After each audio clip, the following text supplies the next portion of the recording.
ఆదికాండము 21 అధ్యాయము. ఆదికాండము 21 అధ్యాయము 16వ వచనాన్ని మనం చూసినప్పుడు, ఈ పిల్లవాని చావు నేను చూడలేనని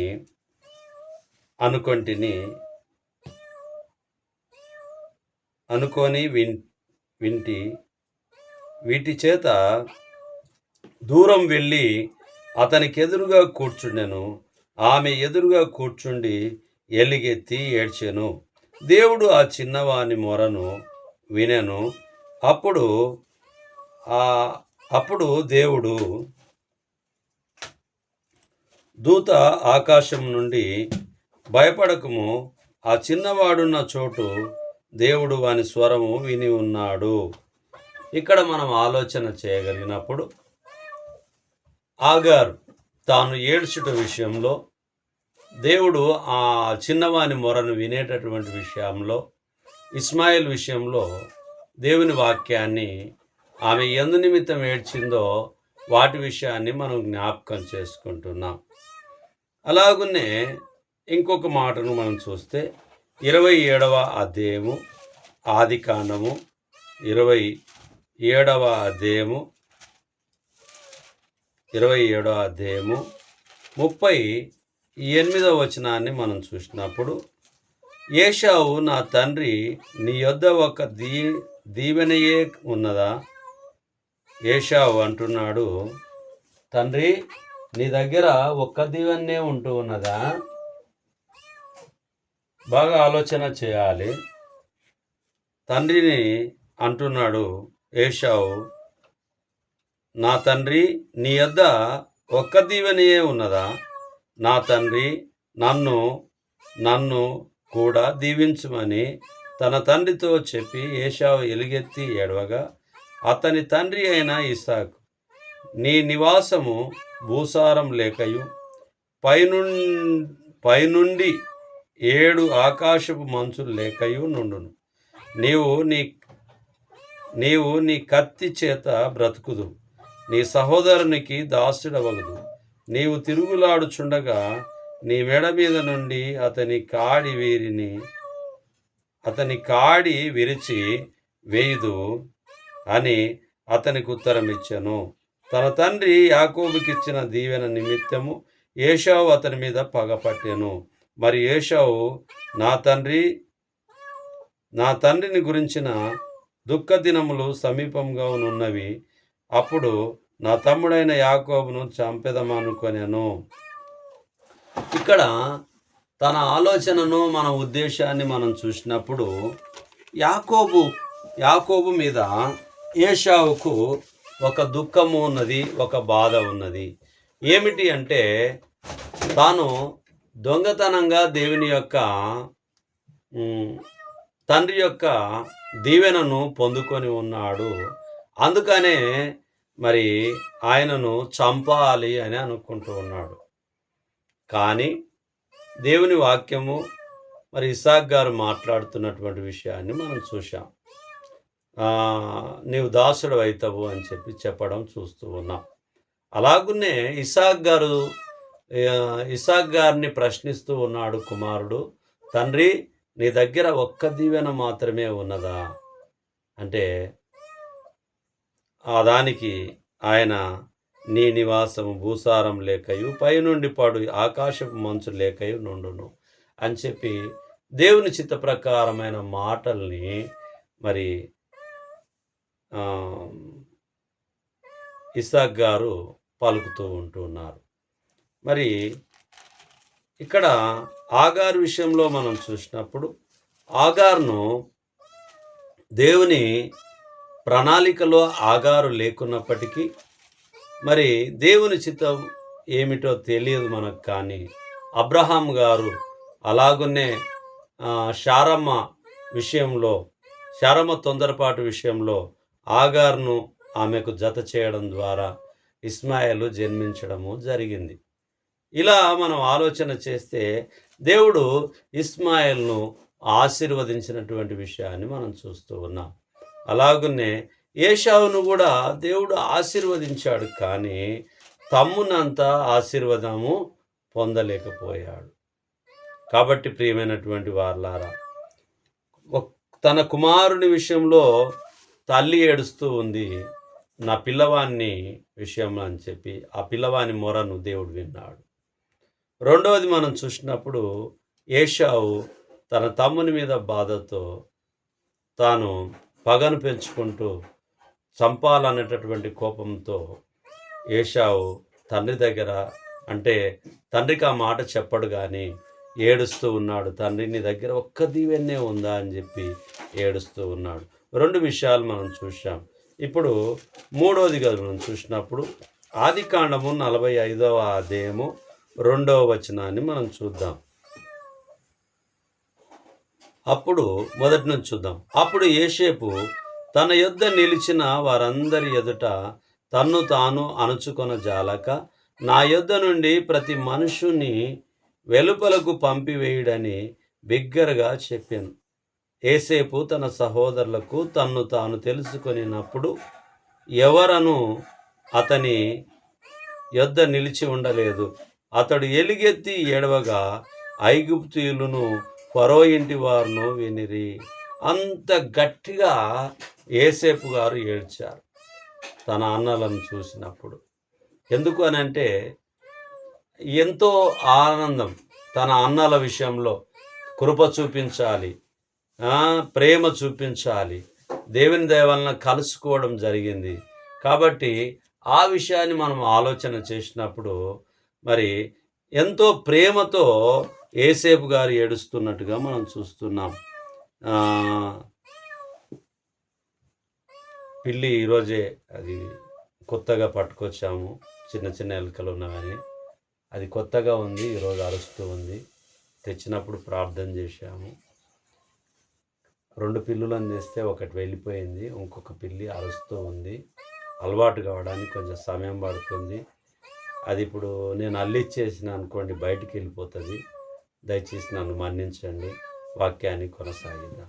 ఇక్కడ మనం చూసినప్పుడు యోసేపు వెలుగెత్తి ఏడుస్తూ ఉంటున్నాడు. తన అన్నలను చూసినటువంటి విషయాన్ని, అన్నల్ని గుర్తుపట్టాడు, ఎలుగెత్తి ఏడుస్తూ ఉన్నాడు. ఎందుకనంటే అన్నలు చేసినటువంటి తప్పును ఆయన గుర్తు చేసుకోవడం లేదు. వాళ్ళు చేసినటువంటి విషయాన్ని నాకు మేలే జరిగిందని అనుకుంటున్నాడు, కానీ అన్నల మీద కోపం కానీ బాధ కానీ ఎటువంటిది కూడా ఆయనకు లేదు అనేటటువంటిది జ్ఞాపకం చేస్తుంది దేవుని వాక్యం. అవును ప్రియమైనటువంటి వారలారా, ఆగారు ఏడ్చింది తన కుమారుని యొక్క బాధను చూడలేక ఏడ్చింది, ఆ ఇంటి నుంచి వెళ్ళగొట్టినప్పుడు. అలాగున్నే ఏశావు ఏడ్చాడు, తన తమ్ముడు దీవెన తీసుకొని వెళ్ళిపోయాడు అని చెప్పి, ఒక్క దీవెనే ఉందా నాన్న నీ దగ్గర అని చెప్పి తండ్రి దగ్గర బాధపడుతూ ఏడ్చాడు. మూడవదిగా మనం చూసినప్పుడు యోసేపు ఎలుగెత్తి ఏడ్చాడు తన సహోదరులు కలుసుకున్నప్పుడు. కానీ నేటి దినాల్లో మనమున్నటువంటి పరిస్థితుల్లో అన్న కానీ తమ్ముడు కానీ ఎవరైనా కానీ తప్పులు చేసినప్పటికీ కూడా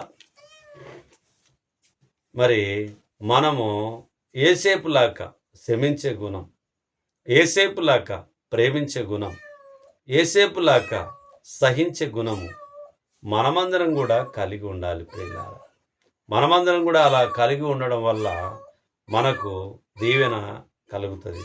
ఆ సమయంలో కొంచెం ఆయాసకరంగా ఉండవచ్చు, ఆ సమయం చాలా బాధాకరంగా ఉండవచ్చు, కానీ క్రీస్తును పోలి నడుచుకునేటటువంటి మనమందరము విధేయత కలిగి ఈ భూమి మీద జీవించే వారిగా మనం ఉండాలి. కాబట్టి ప్రియమైనటువంటి సహోదరి సహోదరులారా, దేవుని వాక్యాన్ని ఏడ్చుట గురించి మనం చూస్తూ ఉన్నాం. ఇంకొక మాటను మనం చూసుకొని మరొక వీడియోలోకి వెళ్దాం. ఎందుకంటే ఎక్కువగా అవుతుంది కాబట్టి ఇదే సబ్జెక్టును మొత్తం కూడా కంప్లీట్ చేసుకుందాం మనం. కాబట్టి వాటిని మనం చూద్దాం. నిర్గమకాండం 2వ అధ్యాయము 6వ వచనాన్ని మనం చూద్దాం ప్రియులారా. నిర్గమకాండము 2వ అధ్యాయము 6వ వచనాన్ని మనం చూద్దాం. 2:6. 2వ అధ్యాయము 6వ వచనం. తెరచి ఆ పిల్లవాని చూచినప్పుడు ఆ పిల్లవాడు ఏడ్చుండగా చూచి వాని యందు